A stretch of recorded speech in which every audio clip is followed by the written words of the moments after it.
Okay. This open meeting of the Triton Regional School Committee is being conducted remotely, consistent with Governor Baker's executive order of March 12, 2020, and the current state of emergency in the Commonwealth due to the outbreak of the COVID-19 virus. In order to mitigate the transmission of the virus, we have been advised and directed by the Commonwealth to suspend public gatherings, and as such, the governor's order suspends the requirement of the open meeting law to have all meetings in a publicly accessible physical location. Further, all members of public bodies are allowed and encouraged to participate remotely. I hereby call to order the October 15th meeting of the Triton Regional School Committee at 7 p.m. I'm Narissa Wallen, Chair of the Triton Regional School Committee, and I would like to confirm that all members and persons anticipated on the agenda are present and can hear me. Members, when I call your name, please respond in the affirmative. Erin? I'm here and I can hear you. Thank you. Paul Goldner? I'm here and I can hear you. Thank you. Maureen? I'm here and I can hear you. Thank you. Paulise? I'm here and I can hear you. Thank you. Linda? I'm here and I can hear you. Thank you. Paul Mayette? I'm here and I can hear you. Thank you. And Tina is not here. Kaylee? Poor kid, she's trying to do homework. Sorry, I thought you said Caitlin. I'm here and I can hear you. I got Caitlin. Didn't I get you, Caitlin? I missed you. I'm sorry, Caitlin. I'm here and I can hear you. Sorry. I have to actually redo my roll call roster because it's getting a little crazy. Staff, when I call your name, please respond in the affirmative. Triton Superintendent Brian Forget. Here and I can hear you. Thank you. Assistant Superintendent Kim Croto. I'm here and I can hear you. Thank you. School Business Administrator Kyle Warren. I'm here and I can hear you. Thank you. And Special Education Director David McGee. I'm here and I can hear you. Thank you. For this meeting, the Triton School Committee is convening remotely via Zoom using the information posted on the district's website identifying how the public may join. If you are personally attending by video conference using your device's camera, please be aware that others may be able to see you. Committee members and administrators, please remember to mute your phone or computer when you are not speaking. All supporting materials that have been provided to members of this body are available on the district's website with the agenda posting unless otherwise noted. The public is encouraged to follow along using the posted agenda. Each vote taken in this meeting will be conducted by a roll call vote. Please note that this meeting is being recorded and that anything that you broadcast may be captured by the recording. I'll read aloud the vision statement. We are a community of learners known for our unwavering commitment to meeting the needs of all students. Through the adoption of best practices and our active partnership with families in the wider community, we're united in supporting the development of engaged, successful, responsible, resilient learners.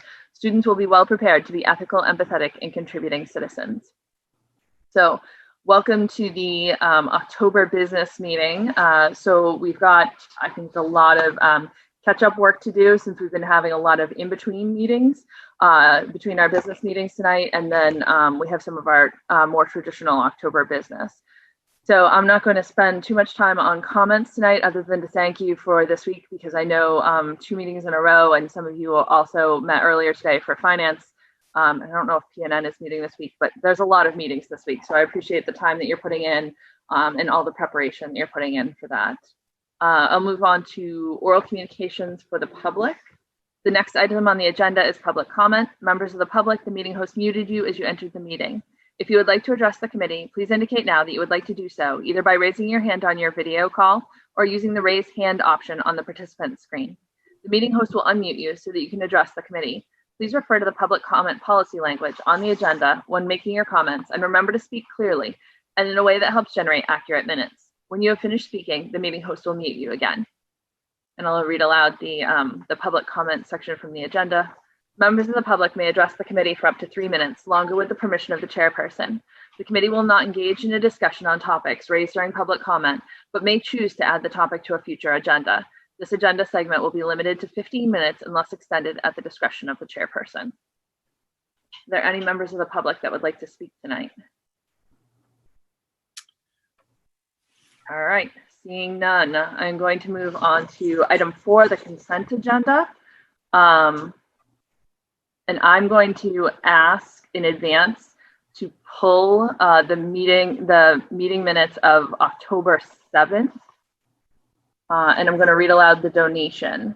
A $500 monetary donation was made by Melissa Anderson from the class of 2002, which will go directly to the marching band in memory of Gordon Francis Blaney Jr.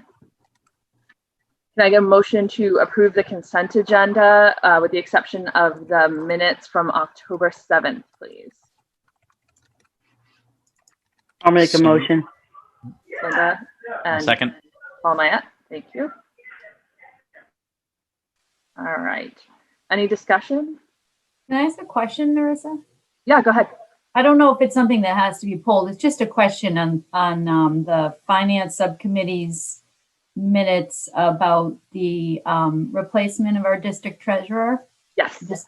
I wasn't aware that she had stepped down, and I was just curious if where that process is. Somehow I missed it. No. I think Brian had mentioned it in one of his reports, but I think there's so much going on. So actually, Caitlin's going to update that during the subcommittee report section because that's what we spent our afternoon doing for finance. Was actually interviewing a potential replacement for Amy. Okay, yeah. great. So Amy, I don't know, Brian, if you want to kind of rehash. Yeah, no, Amy Posick has been our treasurer for several years now. I don't know the exact amount of time, but she has also done considerable other things, various other personal ventures, and so she's filled her time and has grown out of the ability to be our treasurer. So she used to be the treasurer at Whittier and at Triton, and is no longer the treasurer for either. So she's currently with us until we find a replacement. She gave her notice about a month or so ago.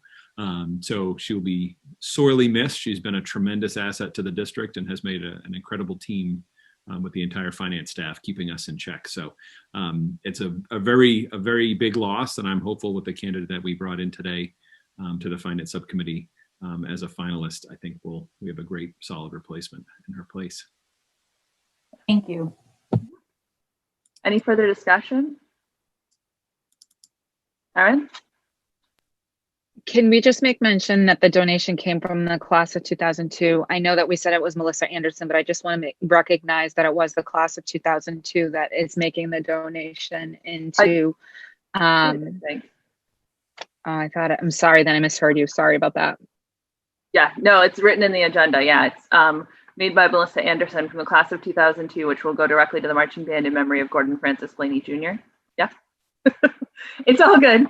We're tired. I woke up this morning and I was like, oh my gosh, I feel like I didn't even sleep last night. So I know how it goes. Okay, any further discussion? All right, I need a roll call vote, please. Erin? Yes. Thank you. Paul Goldner? Yes. Thank you. Maureen? Yes. Thank you. Caitlin? Yes. Thank you. Paulise? Yes, he's a yes. Linda? Yes. Thank you. Paul Mayette? Yes. Thank you. And Tina's not here, and I'm a yes as well. So I want to kind of just come back quickly to those minutes of October 7th. Traditionally, we would hold these if it was a subcommittee minutes, but since it's main committee minutes, we can do that at this point. I just wanted to make one correction in there, if I could, Sandy. Wherever she is, there she is. So in the chairman's comment section, it says something like Narissa said it was illegal to ask someone why they voted the way that they did. And I would like to propose that we amend that to Narissa mentioned that it was legal to privately ask a quorum of members why they voted the way they did. So, I mean, obviously I can go to a single member, but once I go to a quorum, then there's a deliberation there when it's in private, and that's a violation of open meeting law. And since there was a quorum that obviously had participated in that vote on the prevailing side, that would have been a violation. So that said, can I get a motion to approve the October 7th, 2020 minutes as amended, please? I'll make the motion. Thank you, Linda. I'll second. Thank you, Maureen. All right, any discussion on that? All right, I need a roll call vote again, please. Erin? Yes. Thank you. Paul Goldner? Yes. Thank you. Maureen? Yes. Thank you. Caitlin? Yes. Thank you. Paulise? Yes. Thank you. Linda? Yes. Thank you. Paul Mayette? Yes. Thank you. And I'm a yes as well. All right. That will put us into New business. Are there any members that would like to raise new business on the agenda? All right, seeing none. Reports and deliberations, the superintendent's report. All right, thank you very much. So I will take you quickly through this report. You have a copy that was posted with the agenda. Some of these I'm not going to spend a lot of time on because there's some rehashing of things that we've spent considerable time discussing as a full committee. So in regards to the fiscal 21 and 22 budget update, that is just giving you a quick summary of what we've spoken about to date. You have the minutes that you just approved, as well as a summary on fiscal 21 and where we're at, along with the finance subcommittee reports that Kyle had provided back on September 30th. A couple key summary pieces that I've added here is just the 3 sources of funding that we are receiving in addition to our normal funding, which is the CARES Act, the CDRF, and the technology grant funds, which is in excess of $800,000. But we fully expect that we have in excess of $800,000 in new spending related to COVID costs. So as you saw in that report in the finance subcommittee, we're going to continue to tweak that and use that as kind of a current standing, because this is not a normal year. So I think the normal reports won't necessarily always paint the full picture of where we are financially. So as I noted here, we did get a first, and actually since this was written, we have the first cherry sheets posted from the governor's reissued budget, which was a shocker to everyone because the actual bottom line in the budget is higher than he proposed last January. So he relies on significant additional federal stimulus, rainy day funds. But as we knew, I couldn't even tell you when, a month and a half ago, if not no longer than that ago, the Chapter 70 and local aid was confirmed. So we were at one point planning on upwards of $2 million in reductions. We knew that wasn't going to be the case. We still have significant assumptions in all of the calculations that Kyle is keeping for loss of revenue for regional transportation and for circuit breaker. At this point in time, the cherry sheet for circuit breaker is not listed, but for regional transportation, it's level funded. So that is a significant win. We'll see, right? There's a long process ahead of us. But historically, it tends to be that the governor's budget is improved upon as it goes through the process. So we don't know yet what circuit breaker numbers are. The funding is slightly less. So, you know, what that works out to be, if people have more costs, we actually get a lesser percentage. Likewise, for regional transportation, if the state funding is the same and people are claiming fewer costs, that allows the money to go further and we potentially could get a higher percentage reimbursement. So still some fluctuation there, but if you want to know what keeps Kyle awake at night, it's those types of figures that we've been, making these assumptions on. So Chapter 70, a massive one we were able to check off a couple months ago. And at least as far as a first indication on a state budget, to have circuit breaker and regional transportation coming in anywhere near what we assumed, breathing a huge sigh of relief. So that's good news. I also noted here that, we usually bring an updated fall adjusted budget to you in October or November. I don't believe it makes sense to bring an adjusted budget to you until we have some further indication from the state. So we will be bringing an adjusted budget to you, and yes, it will be before we finalize a fiscal 22 budget, but it will be later than usual, simply because those are key figures that we need to account for. As far as the fiscal 22 process, just to put it out there, holy smokes, it's right around the corner. But I think when we went through the budget process last year, we were making some significant assumptions about what could be. As we had the budget refinalized into June, which was much later than normal, our towns were tremendous, came to the table, supported the budget. We had a budget before July 1, which was not the case in many regions and other cities and towns. And their message at the table was, we committed to it back in March, and we're still committed to it. But fiscal 22 is going to be a whole other challenge for us, just because they're, like many other towns and cities and businesses in the state, used a lot of rainy day funds to survive the current year. So we anticipate fiscal 22 is going to be challenging.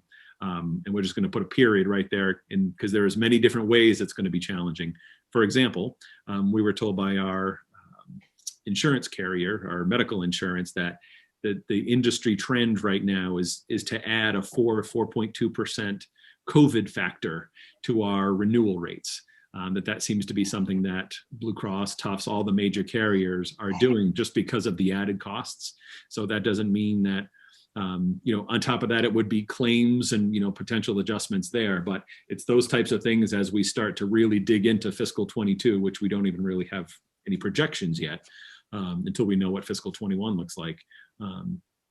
We just know it's going to be a very challenging year. So I think it's going to be a year where I'm going to be coming to you suggesting that we don't follow the normal process and do all the regular presentations and make assumptions and get people's hopes up, because I think we're going to be in survival mode. And if similar to this year, if we can maintain what we have moving forward, I can personally tell you that I'll be thrilled. So just a quick little highlight there. HVAC assessment and repairs. I don't believe there's anything new, Kyle, in the last 22.5 hours since we last spoke about this. So still moving forward in that regard. No change since last night. Personnel challenges I also spoke about last night as well. I will say, as we've had follow-up conversations, this is a continual, I would say it's one ongoing conversation that Kyle's having 24 hours a day, 7 days a week with the individuals that have identified that have childcare or medical complications.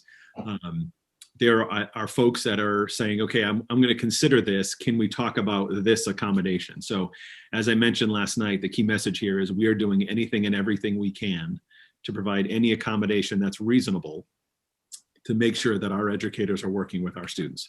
So there will certainly be cases where that is just simply not possible and a person will be on leave and we have to have a replacement. But from just in the last 24 hours, there's a couple individuals that conversations where they've said, okay, what if we do this in the classroom? Would that accommodation be reasonable? And we've said, yes, let's talk. So I'm hopeful that list and those numbers are getting better, not getting worse. Also going to put a blurb in the list, the email tomorrow that Ketty's drafting about specifically IAs, substitutes and recess monitors, as those that certainly is not, those aren't roles that anyone has to have a license for. So hopefully you're going to continue to drum up business there. I think that's it as far as the personnel challenges. The hybrid model and the remote learning model. I mean, I certainly will answer questions if anyone has them, but I am pretty sure we have really dug deep on all of those, and I think everyone has a fairly clear understanding. So I won't take time going over that. Stadium repairs. If you've been on campus, you know that it's obviously not massive repairs, but you've seen some equipment out there on the track. And actually, I can shoot you a couple pictures to show you what they did up close if you haven't been by. In essence, this is the fix along the outside wall. Between the light posts up against the marsh. In essence, what they did from roughly end zone to end zone lengthwise, the first lane of the track was cut, and then all the way over to the wall was excavated down to 2 feet. From that spot around the corner, the outside of the track with the asphalt was milled to be brought down grade. Where all that settling occurred, we had a geotechnical engineer that I spoke about some time ago that we did hire to come in and do another records review of all the documentation that was provided and the certifications. Everyone still believes the wall was built to spec, done accordingly. This proved that. They dug down 2 feet. It's called proof rolling. So literally they roll with a heavy roller, a two-wheeled roller, and watch the ground. And if things shift funny, they know it's not solid under there. So proof rolled it. Geoengineer was back out Monday morning on Columbus Day and worked with them to certify and sign off. So just waiting for that to dry now because it filled up with quite a bit of water. So once that dries out, it'll be backfilled. The area again will be all the top surface of the asphalt will be ground down around the corners and then repaved. So as I noted here, there was one upcharge, if you will, that we requested for $7,800, and that's If you've ever had paving done at your home or anywhere, when they do the walkway, they do it by hand. And these are certainly skilled craftsmen. They can do pretty well with getting it even and rolling it, and it's pretty level. Nothing can compare with the machine that lays the asphalt perfectly evenly, and when it's rolled, it's a perfect surface. So that roughly 100-yard stretch along the wall, they're basically doing is pulling the fence posts out that were there, and rather than putting them in and having to do handwork around them, they're going to roll and then drill them and core them back in, which is a significant added amount of work, having to pour concrete footings and the silicone. So it's a significant improvement in the final product. That was never part of the original spec, but as we're doing everything and anything possible to make sure that this repair is done and completely solves the problem, we did agree to and ask them to do that additional work. So everything else, all other costs associated with this repair have been borne by David White and Sons. He's been tremendous. It's coming up on 4 years now, or over 4 years since the project was completed, and has not run away and has said, I will fix it. When we're ready, I'm going to fix it, and I commit to fix it one time. So he is doing that. And so I suspect that by the end of next week, that will be completed, except for the track resurfacing. The track resurfacing, we have to have a 3-week cure time on the asphalt before they can put the track surface back down for that outside lane. It could happen depending, I don't know, I just had our weather service said the November and December long range weather forecast is not looking warm, but if it were to be that November was warm, Cape and Island could potentially come out in November and get that done. Otherwise, we will be the first on the list in the spring. And it's a fairly quick job and it's a fairly quick turnaround. So we're first on the list. The spring sports season was delayed to April 24th because of the February floating season that was added, February-March floating season that was added for winter sport, the fall sports. So we should be all set and ready to go. And then when the spring season starts, well before meets and even before the spring season starts, we should be all set, put back together, track surface relayed down and ready for the spring season. So any questions on that?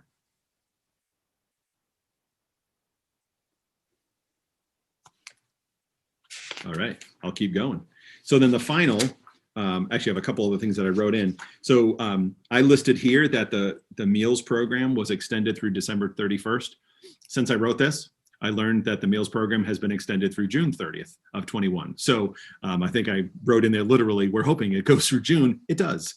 So that will ensure that we can provide all meals to all students or anyone under the age of 18 through June, through the balance of this school year. So that is allowing us to do things like we have our high priority students in 5 days a week. On Mondays when they're here, they're actually starting this coming week.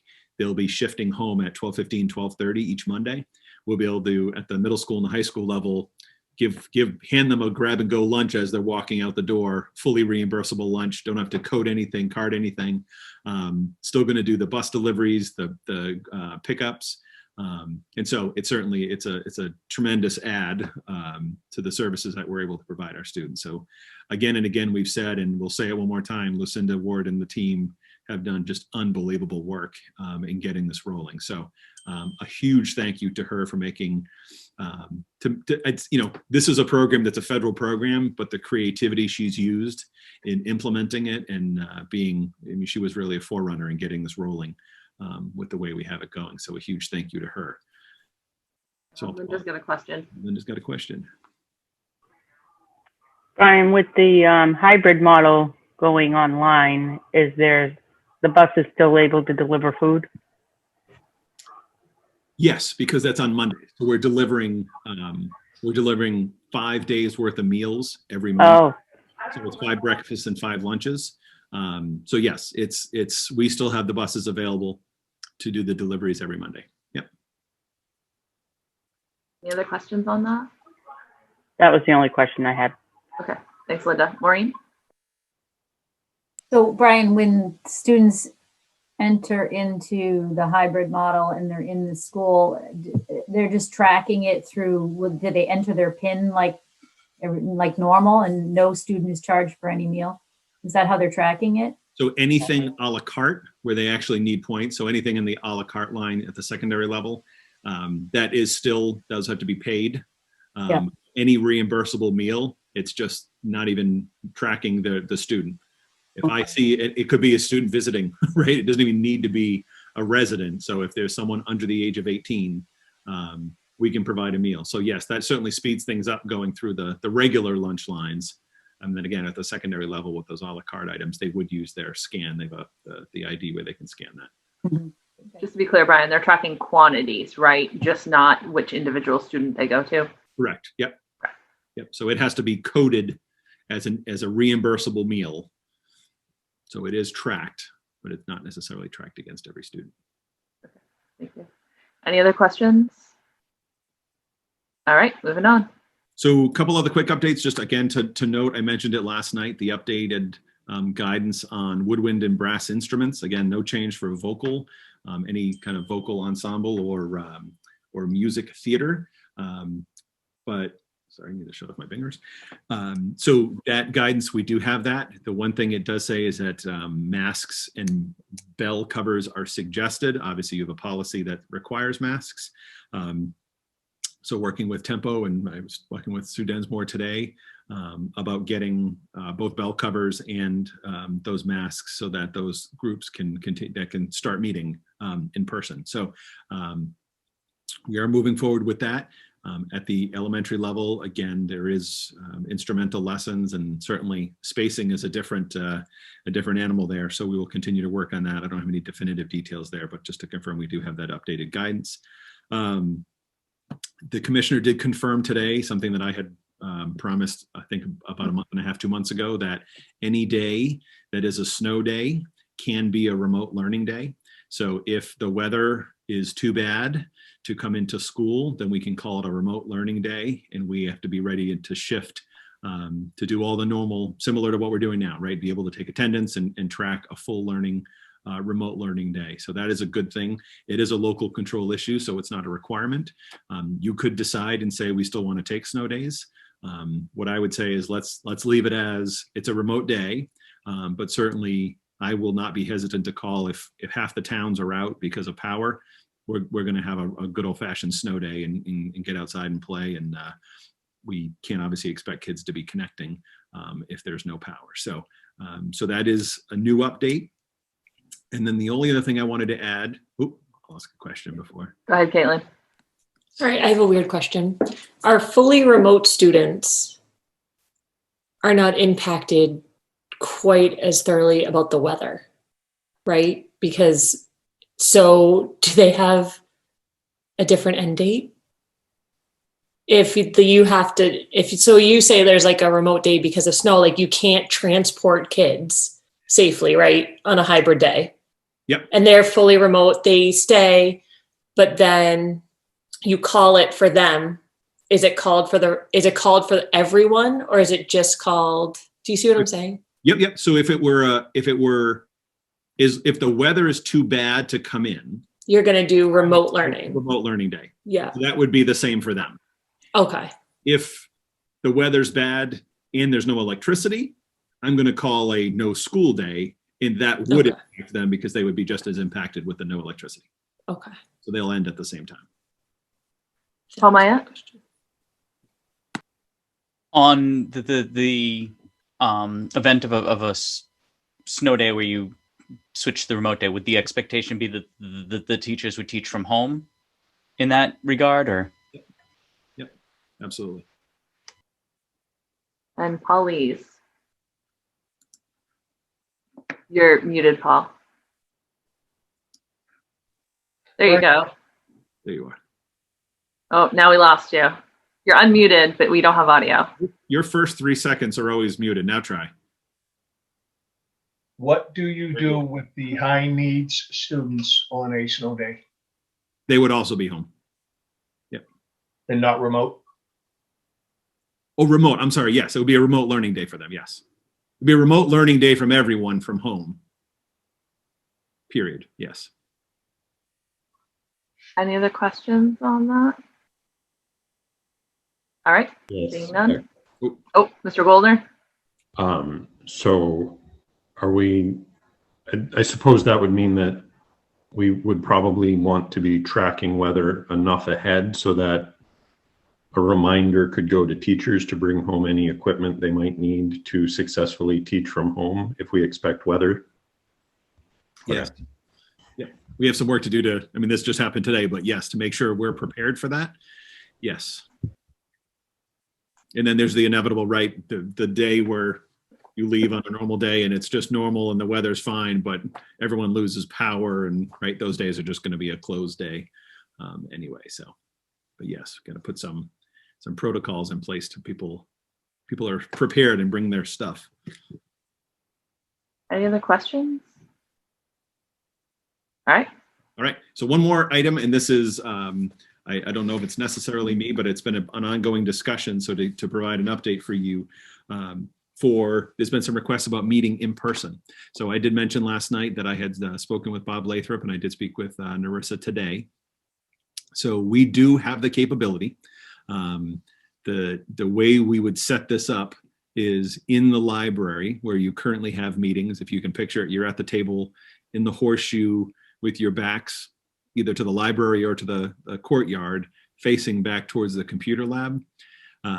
If we would extend the horseshoe to a very large horseshoe, and it would actually be facing the screens, so the two drop-down screens with the projection, long and then down the sides, the cameras still would be able to capture those in attendance for the meeting.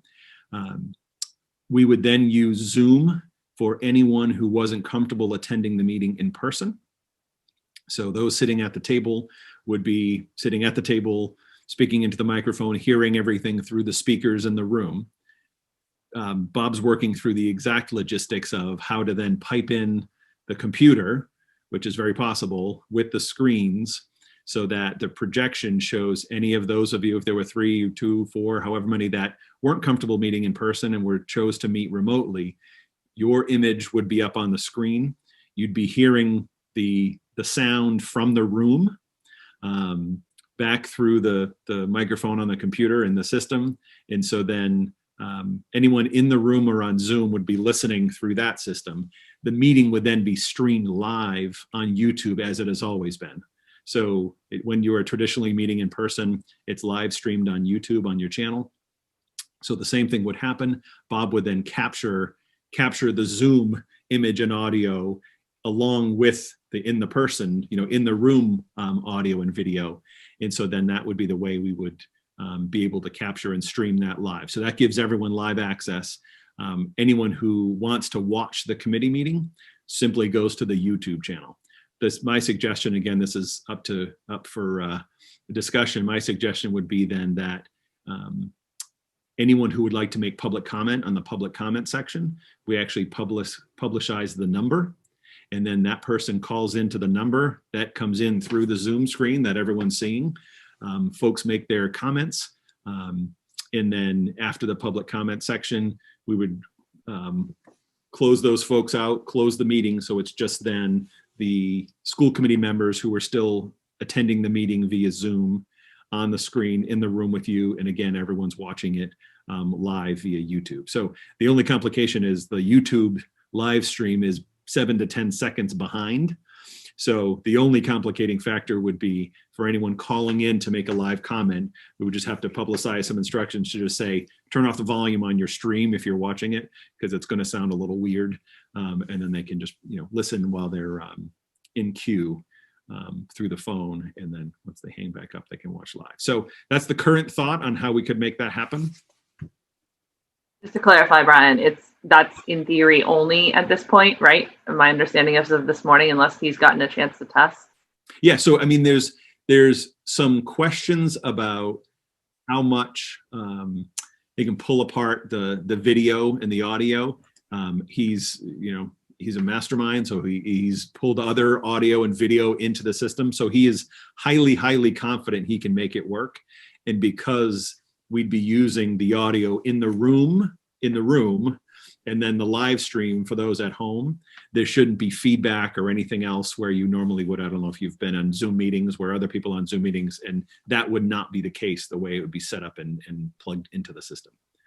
So if there were attendees if there were committee members attending the meeting via Zoom, there would be a camera roughly between the screens, and you wouldn't be able to get the close-up shots, but you would certainly be able to see the room and see all the other participants and participate that way. So some logistics to work through, absolutely. If this is an angle or an avenue that we want to go down, we would certainly take it to the next level and do some active live testing. So that's where we're at. And I have one question in MASC about just the way that public comment would work, in that it's not the same way that the public is accessing the recording. It's just a funky point. So I want to make sure that that we're satisfying open meeting law in that, because that's, something we don't want to get into. So yeah. Brian had asked if we wanted to schedule the 4th for an in-person, and my inclination was no, I don't want to do anything until it's tested and we know that it all works well, because I don't want to be there figuring out that night that it's not going to work. I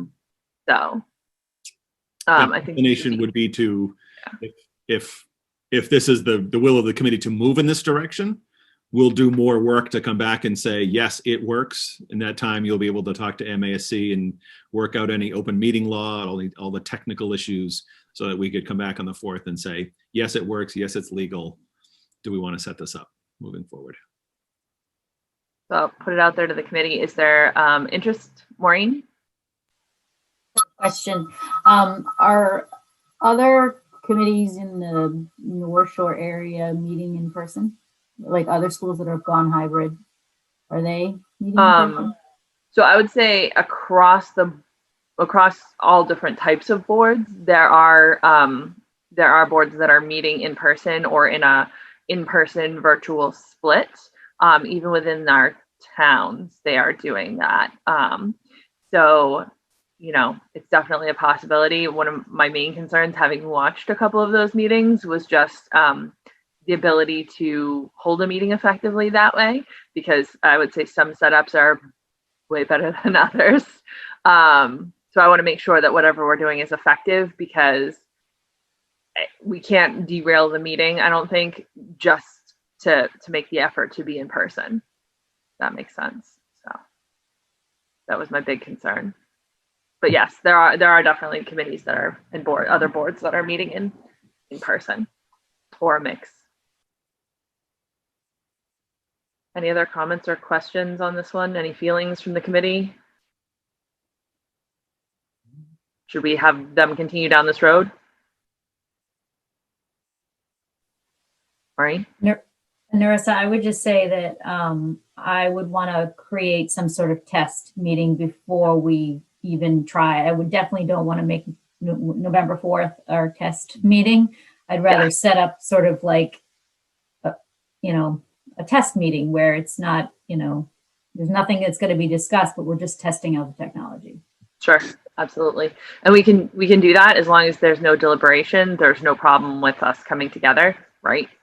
So we can do one and absolutely go ahead and, figure out how it all works, and where there are problems or where there are, things that are essentially we're even working, better than what we're dealing with right now. So thanks, Maureen. Erin? Can you discuss a little bit about what that's going to do for the cleaning process if we're in the way?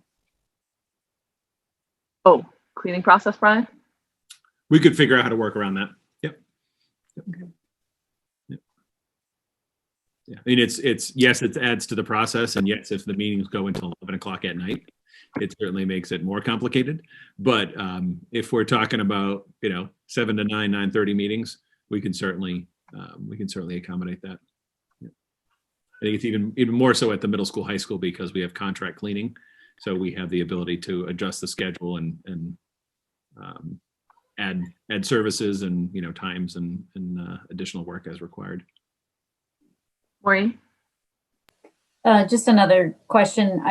In my tour of the high school, I noticed how the library has changed quite a bit since we were all last in there. So, I would imagine that if we got in there for a meeting, that would create a lot of extra work for whoever's moving all that furniture that's been placed strategically Yep. separated around the room. Is there any thought to doing it in the auditorium? Because I'm assuming the auditorium is the same level of tech. Oh, it doesn't.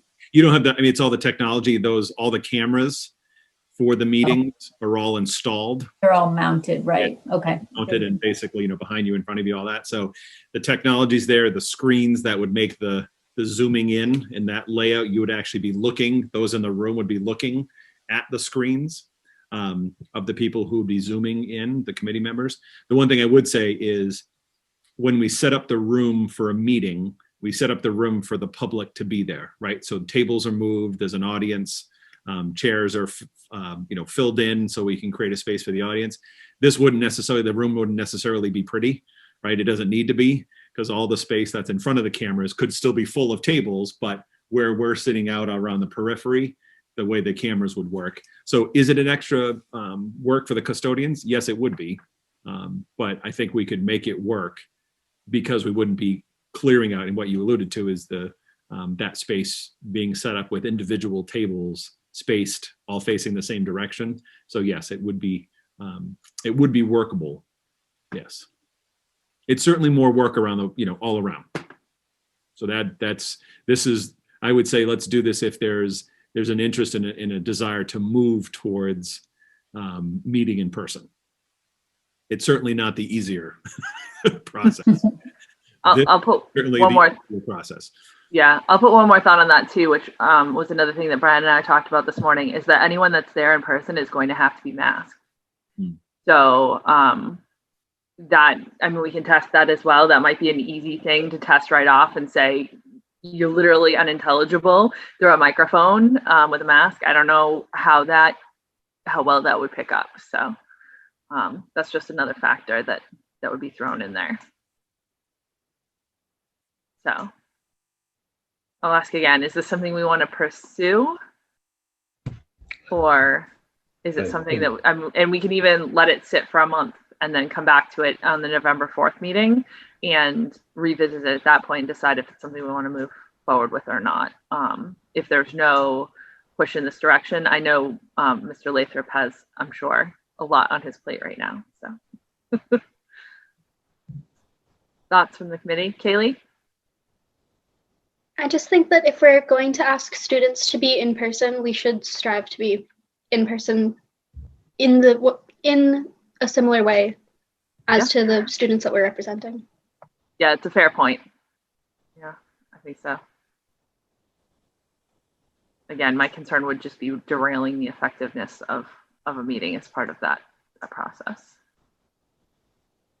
I think we should start moving in that direction, even if it's not November 4th or even November 18th. I think should start taking the steps to get there. Yep. Yes. Being nods. So about this, I mean, unless I'm not hearing anyone say, no, we're not going, right? So I think we can do some work. So I'll work with Bob to continue to prove out the technology piece. That's obviously the biggest factor. I think if you can answer the question, Narissa, the key about the open meeting components of that, we can answer all the kind of the technical unknowns and have a further discussion on November 4th to say, all right, I'm 100% confident the technology works. Okay, the next step is let's try a fake meeting some afternoon and see how you all like it. So we can take it from there. But I think that makes the most sense and not certainly not anything right now. No, we still got a lot of boxes to check. So okay, that sounds good. Okay. Anything else on your report? No. Thank you. Absolutely. Paulise? Brian, I just have a question. Lee DeBoybrand is leaving. Lee, yes. Sorry, yes, that's true. I did want to point that out. So she is on the personnel report. Lee DeBoybrand is our HR payroll coordinator. She has been in that position for, again, I don't know the exact amount of time, a considerable number of years, a tremendous asset. I mean, many of you know her. So she will be retiring effective December 31st, January 1st. So we are underway with that process to find her replacement. I believe it's tomorrow, right, Kyle? We were talking about getting that posting up and to start building the candidate pool for her replacement. Tough shoes to fill. Are we going to struggle because of her and the treasurer, or are they separate? Very different functions. Yeah. So the treasurer is very part-time. And again, the treasurer is a unique position in that I report to the committee and the treasurer reports to the committee. Literally, we are supposed to be the yin and the yang. So I work with Kyle and that, that kind of whole side of the shop to do the budget, develop the budget, manage the budget. The treasurer simply says, yes, the cash matches what we're saying everything else says. So Lee, in her role, is very much on the operation side of the house, very much, employee facing. We joke about this. I mean, the retirees, I don't know what the retirees are going to do when she goes, because she has connected with these people. Some people have been retired for 30 years and she's been the point of contact for insurance questions and all that. So again, big shoes to fill, but not at all connected from a kind of an operational hiccup standpoint. Yeah. Good question though. Thank you. And also acknowledge that Walter Hardy is retiring as well. Yeah. Yes. Absolutely. Another one who's been part of Triton for a very long, a school committee member, right? That's where it started. Yes. Long before he was on the payroll, he was a school committee member. Yes. All right. Any other questions before we move on? All right. Seeing none, moving on to the MASC resolutions and nominations. So you'll recall, September business meeting, maybe. We appointed Linda to be our delegate to the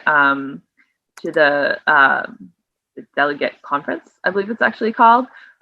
So Linda, I will get you information as soon as I have it, but what I've been told so far is that even though they're not holding the full conference, there's going to be a morning of activities around equity that's going to be free for school committee members in general. And then the afternoon of the 7th, there's going to be the delegate assembly. So as soon as I receive more information on that, I'll get that out to the committee, but there were no specifics. It was just this is coming soon sort of deal. MASC does publish its delegate manual out, which is what you'll find in the agenda packet. So what we've traditionally done, so some committees provide some very direct instruction to their delegate. What we've traditionally done was provided any feedback that we have on the resolutions that are on the report, as well as the nominations for the MASC officers from the upcoming year to the delegate. And then we don't take an official vote. We have usually said at that point, kind of here's our guidance. There are typically amendments to the resolutions that happen on the floor. Some of them can drastically change those resolutions, and it should be up to the delegate's best discretion as far as how those might adjust. So we're essentially just providing her some input on what direction kind of they're interested in going to on that. So that's in your packet. I will say that resolution 2 was actually one that I worked on outside of kind of our general school committee business with a couple of other school committees. We have already actually endorsed that as a resolution within Triton School Committee. And I will also note that resolution 3, which is the anti-racism resolution, I have had a couple of conversations with Brian on this one. It is something that I think the committee should take a deeper look at some point down the road. But at the time that it was coming out, which was July, Brian, I think that we were talking about that. Somewhere in there, we were so deep in pandemic planning that it's just impossible to take on something that's that big. So that's something that I would put to the committee at some point in the future and look at interesting coming back and having kind of a bigger discussion. Because if you look at that resolution, there are a lot of points in there, and they're not, I would be hesitant to check a box to say, yes, the committee has adopted this resolution without actually doing that work. I don't want that to be an empty promise or an empty effort. I think it's something that that if we're going to take it on, we really need to get down deep into it. So anyway, that's on there, and that's just a note that, you know, I know Paul Mayette had also asked me about this at one point, that it would be something that we would come back to down the road when the timing is right, because yes, it is not the right timing right now. So all that said, is there any input from the committee on the resolutions that are on the delegate packet? And once we go through resolutions, we can talk about the nominations.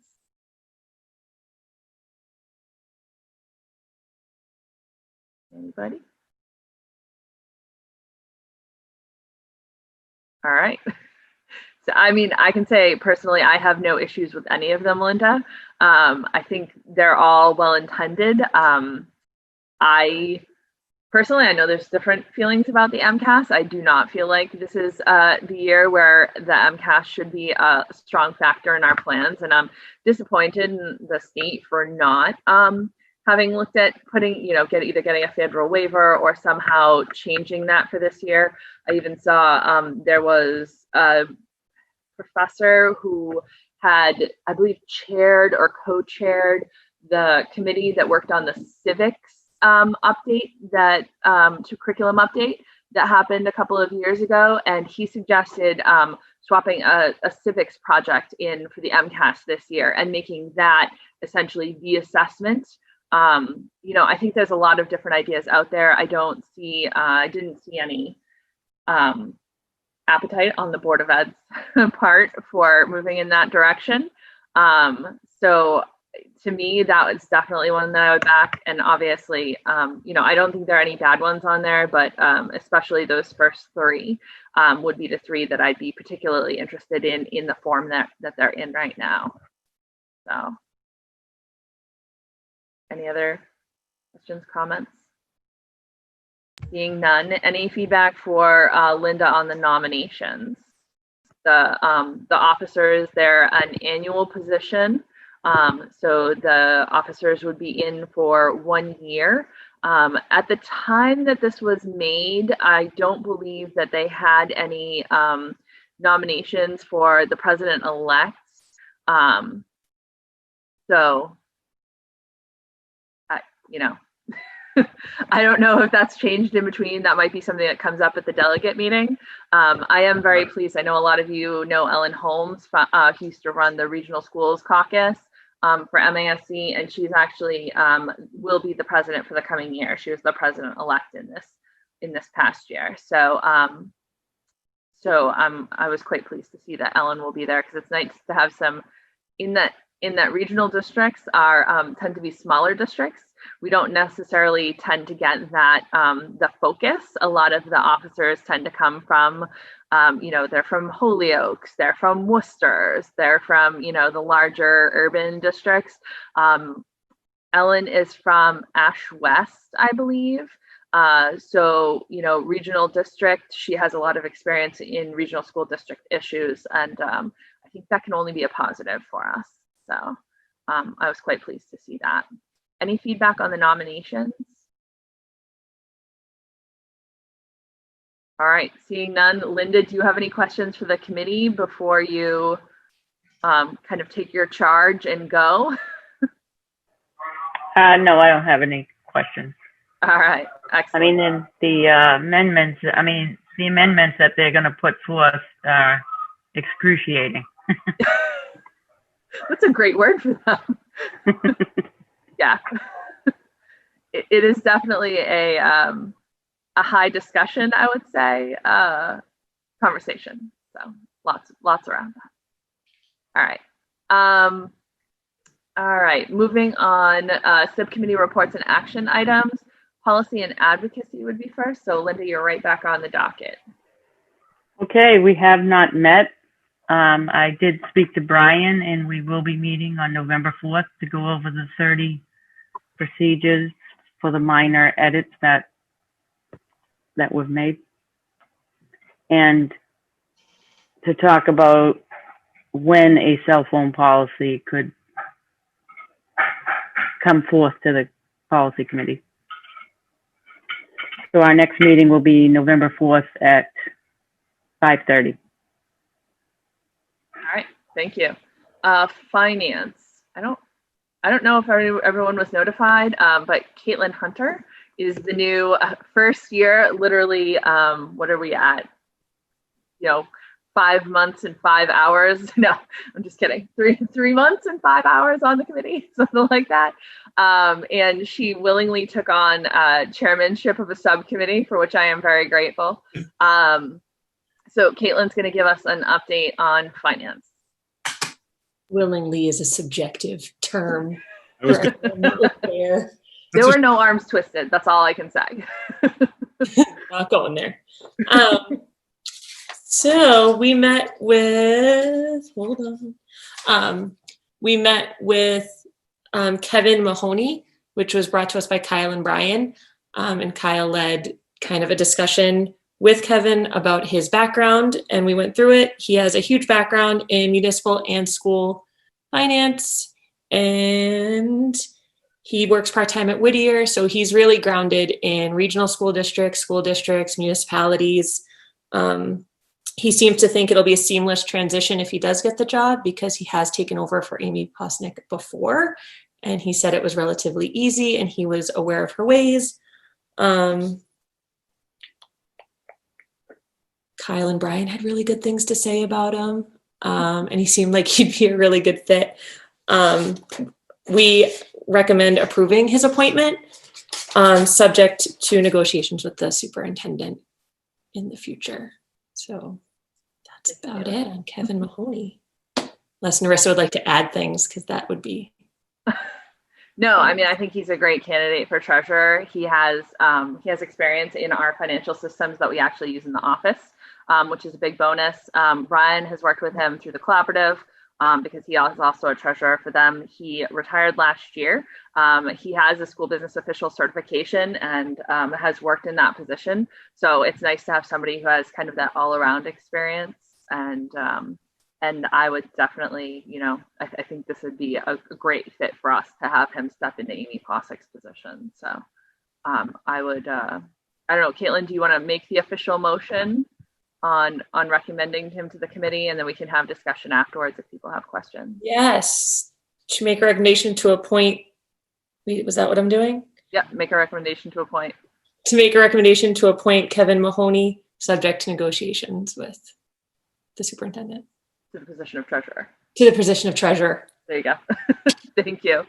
Paul, do you want to second it? I'll second. All right, thank you. Is there discussion from the committee? Questions? Can I just add details? So this is a part-time position. Currently, Amy is 1 day a week and then in the office and then available as needed for the balance of the week. We've had lots of discussions about the work that Amy's done over the last 4 or 5 years to streamline the process and to really, done tremendous work over the 5 years to bring the reporting, the transparency, and all the data and the details. So it may not be, I think, the reason for the recommendation to negotiate for Kevin and I to work together with Kyle to figure out what the need is. We might not need that, him as much as we currently have Amy. We also don't want to go backwards. So I think there's things that Kevin talked about that he would potentially add and, new reporting, but he certainly is fit to be able to step right in. And I can speak to the consortium. I chair the finance subcommittee for the North Shore Consortium Board of Directors.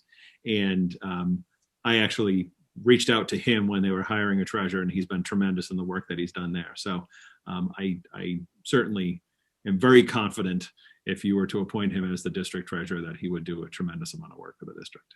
Yeah. And I should add too, just on the subject of the superintendent negotiating. So this is a school committee direct hire position, but obviously the job description is already preset within the district, and there's a salary range there as well. So there is some discussion again about responsibilities and time and things like that. And given that he's working with other districts, he's gonna, I believe, probably have some constraints on that part as well.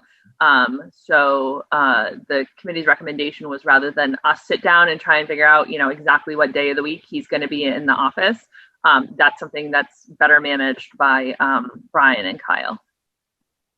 So, Paulise? I just had a question. Where they both work presently at Whittier, what roles do Amy and Kevin play there? Kevin took over from Amy. So when Amy's been resigning from all of her part-time positions so that she can go elsewhere. Okay. So Kevin was hired to replace Amy. So he's already taken over for her there. Yeah. Thank you. So, thank you. Any other questions? Can I add one? As far as the other candidates that applied, there were incredibly qualified candidates, folks working in banking and in finance that would have a tremendous skill set. What Kevin brings to the table is a history of public finance. So working on the municipal side, working on the school side, and then on the school side, working on town side, regional, vocational tech, regional, and collaborative. So, I mean, just the breadth of understanding of municipal and educational finance it's a qualification you just can't look past. So. Any other questions or discussion? All right, we've got a motion on the table. I need a roll call vote, please. Erin? Yes. Thank you. Paul Goldner? Yes. Thank you. Maureen? Yes. Thank you. Caitlin? Yes. Thank you. Paulise? Yes. Thank you. Linda? Yes. Thank you. Paul Mayette? Yes. Thank you. And I am a yes as well. So thank you all. And Caitlin, there were no more updates for finance, right? That was it? That was all we did. Okay, just checking. Thank you. And personnel and negotiations, we're going to go into executive session shortly. But Paul, I didn't know if you had any updates for open session before we move on. Just that we're getting close to coming to a memorandum of understanding. Brian's working with Camille to produce that document, and we're getting close. All right, thank you. So can I add anything? So as far as the agenda, we drafted the agenda with go into executive session to return to open session with the assumption of what Paul said. We would be buttoning that up and bringing you a draft MOU tonight. We don't have that. So you certainly can come back to open session, but there will not be a draft to share with you to come back to open session for. So. Okay, thank you. So do we want to go to executive session, not to return to open session? Yeah, there's nothing to come back out to public to report. Okay, all right. So that said, let's head that direction then. Can I get a motion to go into executive session for the purpose of planning for negotiations with union personnel, not to return to open session, please? Make that motion. I'll second it. Second that from Linda. All right, thank you. And I need any discussion? Thank you. I need a roll call vote, please. Erin? Yes. Paul Goldner? Yes. Maureen? Yes. Caitlin? Yes. Thank you. Paulise? Yes. Linda? Yes. Paul Mayette? Yes. And I'm a yes as well. So thank you very much. And I should just note real quick, we haven't talked officially about this, but the next date we have on the calendar is November 4th. We talked about that last night. I would recommend that we hold it November 4th because that will have given a short time after the transition to hybrid happens, so that at that point, the superintendent, assistant superintendent will be able to come back to us with an update on how that's actually gone. I think that the meeting time just makes sense for our next meeting for us, unless anyone has any concerns. All right, seeing none, we will then move into executive session. Thank you all.